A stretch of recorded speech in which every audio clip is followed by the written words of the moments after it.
everybody. Welcome back to the Latched podcast. For those of you who are joining us for the first time, the Latched podcast is a podcast for the mothers in the trenches of motherhood. Today, we are going to talk about some of the early pregnancy woes and some tips that have helped us get through the first trimester. You're listening to Latched Mama Podcast. I'm your host, Melissa Wirt, busy mom of 6 and owner of LatchedMama.com. Join us each week as we talk about pregnancy, breastfeeding, postpartum, and all things motherhood. Hi, Lindy. Hi, friend. How are you? I'm good. How are you? Good. We've had 3 amazing days of weather back to back here in Richmond. It's like spring, but not spring because it's going to trick us because it's going to get cold again. But it's been super awesome. You take what you can get, right? Absolutely. Yes. 100%. I will take it, even if it's one day a week. But it's like I'm in this weird like clothes transition. Well, then again, I'm never not in a clothes transition. I have like laundry baskets of like my sweaters, but then I have spring stuff in my drawers. It's a whole big thing. My bedroom looks like a hoarder lives in it. Nursing, Uh-huh. changing sizes. Oh, all it's those a mess. Things. Yeah, my life with clothing is an absolute mess right now. And then sometimes I get taken by Instagram ads, and then I just buy like another hoodie. Seen that beautiful top that you bought. Which one? Oh, I can't wear it yet. It's not spring yet. Oh, Yeah, that was not a good day when I got taken by a Free People ad or something. I don't know what totally it was. saw that one too. It was gorgeous. amazing. Yeah. Anyways, I always say that it's for like product knowledge and development and marketing, but then it's really not. It just sits in my piles of clothes in my room. Anyways, if you like to collect clothes, running an e-com clothing company is not a good thing because you end up with clothes everywhere. All right, what are we going to talk about? First trimester. Ugh. Yeah. Yuckies. All It's the so tips yucks. and stuff? You know what's so funny is that I remember almost every single one of my pregnancies, somewhere in the first trimester, I said, I'm never, ever, ever doing this again. Yeah. But then somehow you kind of forget about it and then you end up doing it again. And then once you're in it, you can't get yourself out of it and you just have to get through it. Yeah. When would things kind of start to hit you? You know what's really funny is I always got nauseous like the day, like the week of implantation. Like I knew the second even a drop of HCG was running through my body. Isn't that weird? And then it would pass. That's wild. And then it would pass and then it would come back at like 6 to 7 weeks. But I always knew prior to taking a test that they're not probably prior to taking a test, but in the days following, like when my period was expected to happen. Yeah. I would know that I was pregnant because my body just has to adjust to the beginning HCG and then it gets high enough again or the progesterone or whatever it is that makes us sick, which is crazy that they still don't know exactly what it is. Then once that got high enough, my body would react again. Yeah. With my first one, I remembered like I didn't even know what to do. Like I had the constant nausea. And I wanted to throw up. And I think for weeks, I tried to I didn't want that to happen because I hate throwing up. Like, I feel like it's the worst. It just feels so out of control. Same with my kids. Like, it's just a terrible feeling, right? Yeah. But then as soon as I figured out, well, if I can just throw up, I feel like amazing. Yeah. So then it was like, okay, I can just kind of embrace this and, what happened was going to happen. And, but it's just that learning curve. And of course, each of them was a little bit different. But I did find out, I produce a whole lot of kind of stomach acid. And then maybe it's because I'm not I don't want to eat. Yeah. So it just kind of builds up. And that is what would cause just terrible heartburn and all of that. But I don't know. Did you have any I didn't. Some people don't throw up. Yeah, Some feel nauseous. Some don't. I didn't throw up much. I had a couple pregnancies where I actually threw up, but not like on the regular. I was just nauseous, and the tiredness, I think, as I had more kids and as the business grew, the tiredness was so debilitating to me. Like, it's like I had, I couldn't get through the day without napping. Like, I remember, at our first warehouse, we had this, extra small little room that at one point was a playroom for, the little, my boys that I would bring with me. But I just slept on the floor one day, like no pillow, no blanket. Like I just laid down and just passed out. Like I could sleep anywhere. Like that was probably worse for me. But then when I would wake up from the nap, I would be so sick. Because like I would just feel like I had the flu because I was tired and I was probably hungry and my blood sugar was low. Yeah. That was like the worst part for me, was just like the whole, I need to nap, so I'm going to nap. But then I wake up and I was just a nightmare. Ugh. Was there anything that you could eat or do that helped? Yeah, I mean, as long as I ate, I was fine. But you don't want to eat because nothing smells good and nothing would taste good. Yeah. I don't know. Like one pregnancy, I was always into citrus. I discovered apples and cheese one pregnancy. Like they all just run together, like what my food was. I remember when I was pregnant with Nathan, I would wake up in the middle of the night and make like an easy mac and cheese. Like just the most disgusting. And it's so weird to me how like I eat pretty clean. Like I don't eat a lot of processed foods, but it's so weird that the body almost wants the processed stuff because it's safer for you and the baby. I mean, not the chemicals, but like the idea that there aren't any like pathogens or whatever in like the lettuce or the vegetables and stuff.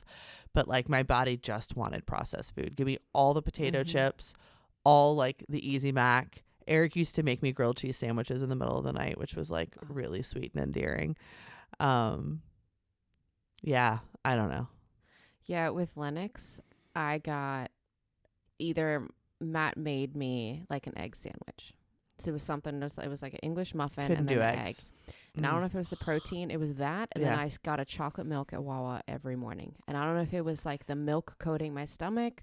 Like it sounds disgusting, like those right? It sounds terrible. Those two things, I mean, same with yours. Like apples, like that makes me like, I couldn't so even funny. fathom like that's the skin or the, I don't even know. It's so weird. And then that progressed to sandwiches. Yeah. And it was a sandwich from Wawa. And I would get the meat like heated or whatever. But like, there's something about sandwiches. Oh my, all the time. All I wanted was a yes, sandwich. And all Matt I was wanted like, was do not deli tell me meat. you want to go to Wawa for dinner again. Like deli meat and bread and like, and I know you're not supposed to eat deli meat, but like that was, like that fry was it, heat it up. the most I just want amazing a thing. sandwich. I think we're supposed to be giving people tips, not just talking about how we survived. Yeah. I don't That's know. Are there okay. tips somewhere in here? I think no matter how many kids you have, one of my tips is it's going to knock you on your ass probably. Yeah. Like, and no matter how you remember it being, it's probably going to be worse than how your brain reminds you of it being come second kid, third kid. I remember one of my most like favorite memories. So I had a really intense job in real estate during my first pregnancy. And then I was staying home by the time I was pregnant with Alex.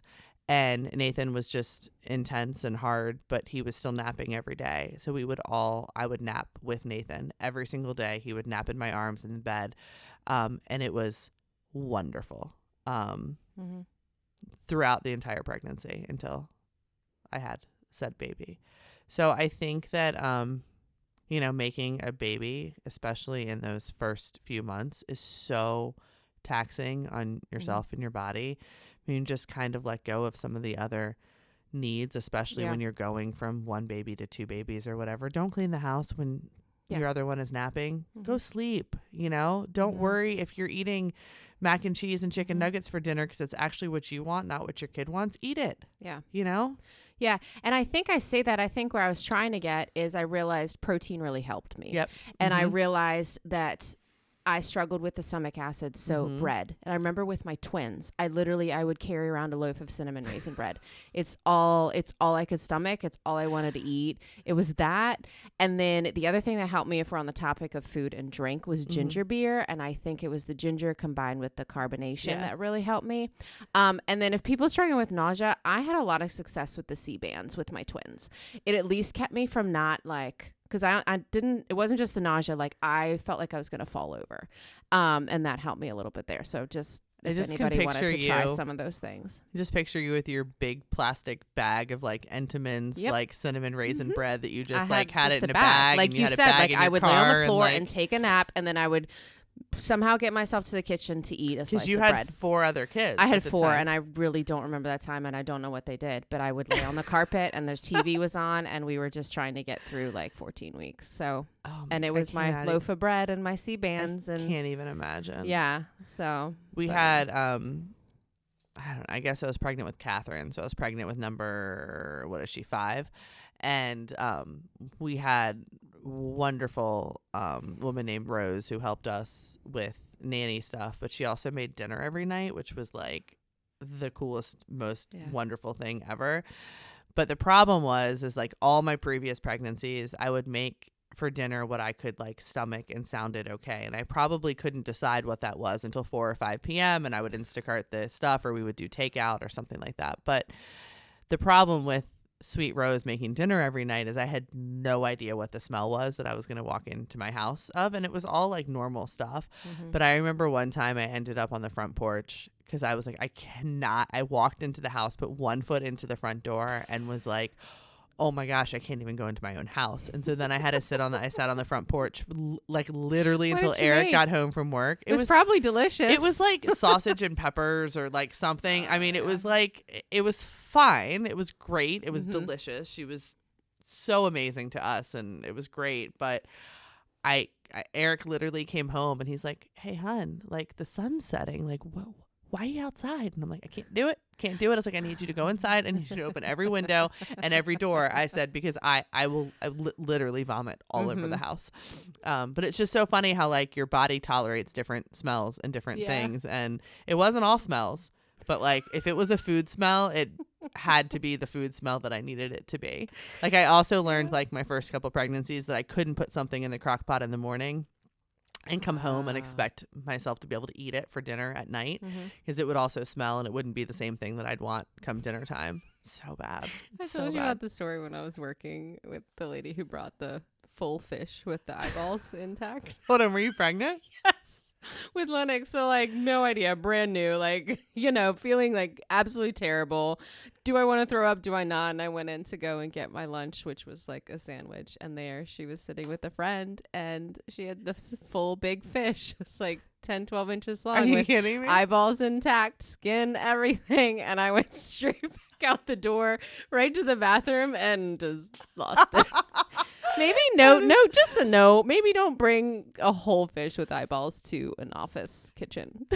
Gosh, I remember. That's so funny. I remember with Nathan, I was still selling real estate, and I stopped at U-Crops on the way home, which was a grocery store here back in the day in Richmond. Rest in peace, sweet U-Crops. But I went to get Thanksgiving leftovers because we hadn't cooked or something for Thanksgiving, but I desperately wanted just like leftovers. And I went and I got them, and then something about the smell in the place and everything, and I got in the car and I threw up all over the parking lot. And I just remember that because that was the only time I ever threw up in that pregnancy, was after I went into sweet U-Crops. Yeah. I don't know. It's so hard. Because there were days where I'm like, if I can sleep as much of the day, then I don't have to feel what I'm feeling, and I don't have to feel the nausea. But then there were days where I would put a little bit of energy, and I'm like, if I can just get up and do something, like I might throw up, well, let me just be prepared. I'll take a bag with me, but just try to move some that day and maybe try to fill up the day, which it's so much easier said than done when you're feeling absolutely terrible. Yeah. But I do think for most things, movement can help, not just your brain and how you feel and all that. Yeah. Or if it's beautiful, like the weather is now, maybe try to sit outside, get some fresh air. Yeah. I mean, there are a lot of people, this is terrible. I mean, there are a lot of people that say like, I don't know. I mean, there are people who say that like orgasms help. I know that sounds terrible, but I mean, what does an orgasm not help?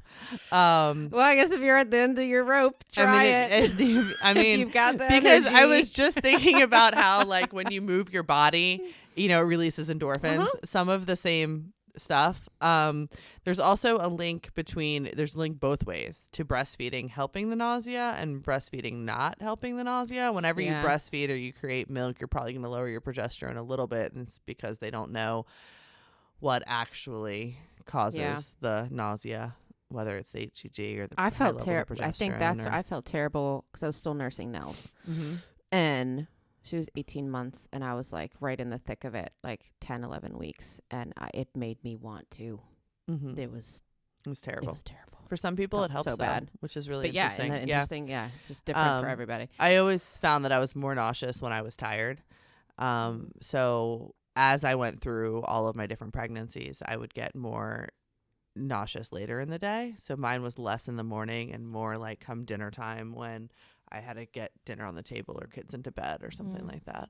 Did you ever take any sort of, I know some people go and get some medication. Yeah. Because it's so bad. No, I did up my B6. I took a B complex from like pregnancy 4 on with like my prenatals and stuff, which is like half of one of the drugs that they give now, which is like Unisom and B6, I think, together. So no, but I upped apparently the B complex or B vitamin can help as well. I don't know. I don't know which kid. I think I got Zofran and I took one pill and I was on the couch for like 3 hours. And was my that mom early said on? I literally looked like I was completely out of it. Yeah. It made me feel absolutely terrible. And so that was the only time I took it. I stopped know that. taking it. But yeah, I mean it hit me not in a good way. So I didn't continue taking that. But I know some people have had success getting some help. If it's really that bad, definitely seek out your medical provider and see how to get some help. Different physicians have different thoughts on Zofran and different things. There have been different studies done, but there's definitely, options out there. For me too, I think the more I went through kind of the years of pregnancy and the more early losses I had, I think that there was a lot of anxiety as well that played into it. And just in the idea that there were so many unknown things. Would the pregnancy stick? Would it not? I also realized that I was like, a lot of the pregnancies I was sick every other day. So I would have a good day and then I would have a bad day and then I would have a good day and then I would have a bad day. And a lot of people say that it's because your HCG doubles every 2 days, but that still means it's going up every day. I don't know. But I would freak out on the days that I felt better because I was like, oh my gosh, am I losing the pregnancy? Yeah. And then, I would feel like ass the next day. But I remember that roller coaster was not a fun one to ride as well. Yeah. But then normally by like, I wasn't a 12-weeker. Like it didn't just stop for me at 12 weeks, but normally by 16, 17, 18 weeks, it's so crazy because I would feel amazing. My energy would come back. My creativity would come back, and then if I got through the 20-week, ultrasound where there were hands and fingers and toes and organs and stuff, then it was kind of always smooth sailing for me until the end. I feel like we've talked about this before about just the knowing, like if for some reason you didn't know, how much of it is mental. And I'm not discounting because I physically felt terrible throwing up. Totally get it. But when it ties in with like the worry and the anxiety, like how much that contributes to like signs of like physical distress, like from stress or anxiety or worry and things like that. It's so interesting. And I don't think I ever would have not known I was pregnant, even if I didn't take a test. Like I felt because you felt terrible. I don't know. It's interesting with this last one that was a surprise that didn't stick. I'll always wonder whether there was such a sense of peace in my mind with whether it came or went. And that sounds a little like non-emotional. But for me, it was such a surprise and I was so done that I was at this place of peace. Like if this is in the plan for us to have a 7th kid, then it's going to be in the plan for us to have a 7th kid. But if my body was not going to hold on to it, my body was not going to hold on to it. And that was going to be okay too. So there was sadness and grief that I was going to continue, that I could potentially be raising another child that I felt like I didn't have the emotional capacity to meet their needs, nor the other children's needs. That was pretty much where the majority of like kind of my grief came from, was I didn't feel like I could be the best mom that I knew that I wanted to be for my kids, to 7 of them. I mean, they'd have to split me again. But I was at a sense of peace with the idea that if it didn't stick, I was going to be okay. So I always wondered if I wasn't as sick with the pregnancy because of that, because there wasn't as much stress and anxiety about whether it was going to stick or whether it was going to be okay. But then I lost it. So who knows? Maybe it was just that it never got out of the gates very well. But I mean, my body held on to it for an awful long time for that to have been the case. But who knows? Yeah. You know, it's always just such an interesting thing. But I agree. I think that there's something that happens to us. I think we become emotionally a mother as soon as we see the 2 lines on the test, which adds such a significant amount of stress and anxiety naturally, because now your entire life is changing, whether it's 1 or 2 or 3 or 4 or number kids you've had. Suddenly you're responsible for everything that goes into your body and how you behave and what happens and what does the next 9 months look like, and then you start planning, and it's a whole big thing. And there are physical effects from stress, anxiety, and all that. Yeah, absolutely. It's all interesting.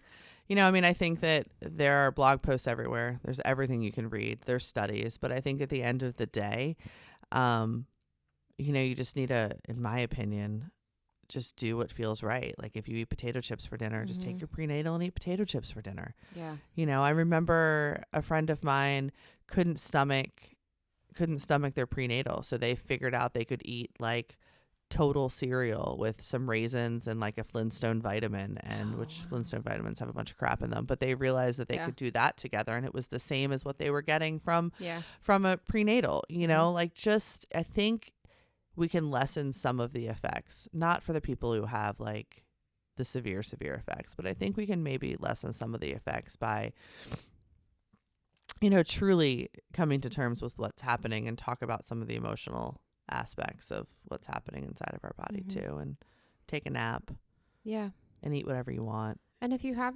the means and resources to get some help, or if you are around family, once again asking for help. I know it's not always easy, but to try and take care of you if you can take a nap or a rest or whatnot, if you have other kids, you know. But in some ways the only way through it is through it, you know, and normalizing that it's a really, really crappy time for most people, and it's a hard time, and it's overwhelming, and it's tiring, and it's sick, and it's sometimes feels like there's not a light at the end of the tunnel. But you get there. Time keeps moving forward, and for most people it does get better. Yeah. Cool. Agreed. Thanks, guys.